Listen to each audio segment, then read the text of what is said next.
When I married Jacob, I thought I had made the safest and smartest choice of my life. He wasn't the type of man who turned heads when he walked into a room. He wasn't flashy, he didn't post pictures of himself at clubs, and he didn't shower me with over-the-top gifts. Instead, he was steady, responsible, and kind in a way that felt rare. He always kept his promises, he worked hard as an engineer, and he treated me with a gentleness that made me feel secure. For years, I thought that kind of stability was what every woman dreamed of. And for a while, it was enough for me. But over time, the steady rhythm of our life started to feel less like comfort and more like suffocation. Our days blended into each other. Wake up, go to work, eat dinner, watch TV, go to bed, repeat. Jacob was perfectly content in that cycle. He even seemed to thrive in it, like the predictability gave him peace. But for me, it started to feel like I was disappearing into the background of my own life. I wasn't unhappy exactly, but I wasn't lit up anymore either. That's when Evan entered the picture. He was the opposite of Jacob in almost every way.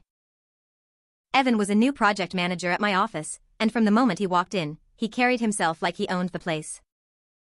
He was tall, charismatic, with that kind of effortless charm that draws everyone in.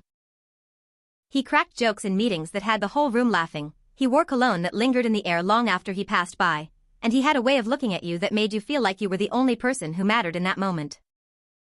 At first, I told myself I was just being silly. Everyone gets work crushes sometimes. It didn't mean anything. I was a married woman, and I loved my husband. But when Evan started going out of his way to talk to me, I didn't shut it down.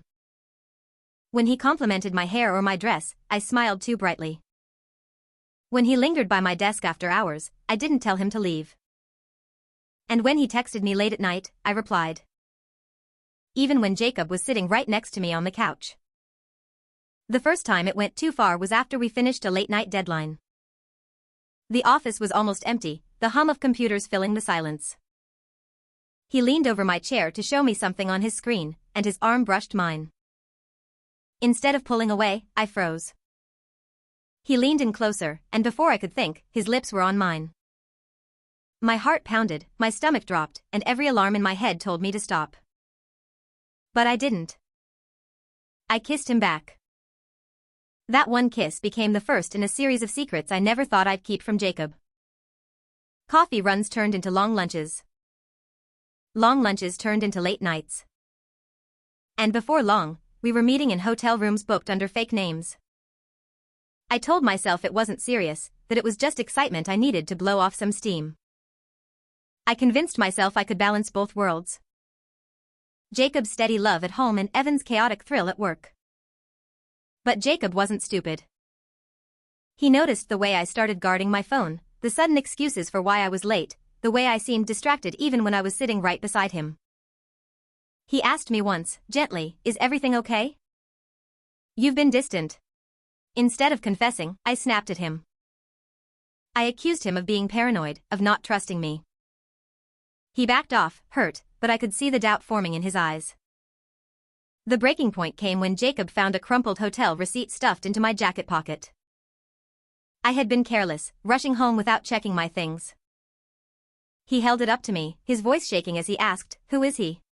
For a moment, I thought about lying, spinning some story about a work event. But one look at his face told me he already knew. So I admitted it. I expected rage. I expected screaming, crying, maybe even for him to throw me out of the house. But Jacob didn't do any of that. He just looked at me with a kind of disappointment so deep it made my chest ache. His voice was calm when he said, "I gave you all my trust, and you burned it." Then he set the receipt down on the counter and walked away. The weeks that followed were some of the hardest of my life. I begged him to stay, begged him to go to counseling, begged him to let me prove I could change. He didn't leave me, at least not right away. But things were different. There was a wall between us that hadn't been there before.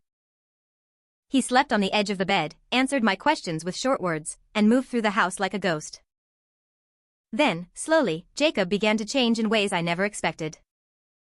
He started going out more, hitting the gym late at night, spending weekends with friends I had never met. He stopped leaving his phone on the counter like he used to and started guarding it the way I once had. When I asked where he was going, he'd say things like, out. Don't wait up. His words were sharp, deliberate, designed to sting. One night, I couldn't take it anymore. I asked him straight out, are you seeing someone? He didn't even hesitate. He looked me dead in the eye and said, why shouldn't I? You showed me monogamy doesn't mean anything. My stomach dropped. He didn't say the words outright, but I knew. He was stepping into the very world I had dragged him into. The world of betrayal, secrets, and casual disloyalty. The man who once believed in loyalty above all else, the man who once would have trusted me with his life, no longer believed in monogamy at all. And it was my fault. Now, months later, we are still technically together, but it's nothing like it was. Jacob comes and goes as he pleases.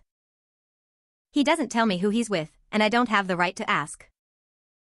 When I cry and beg him to come home, he says calmly, you made the rules. I'm just playing by them.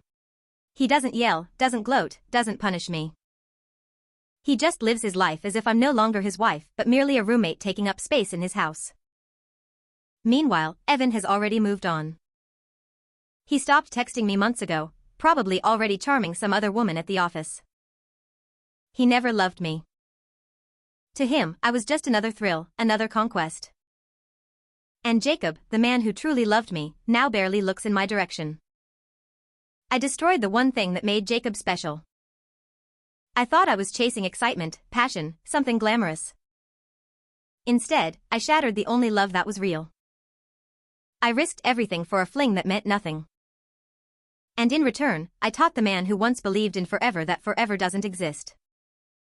He gets to walk away with his pride intact, while I'm left clinging to the ruins of the marriage I set on fire.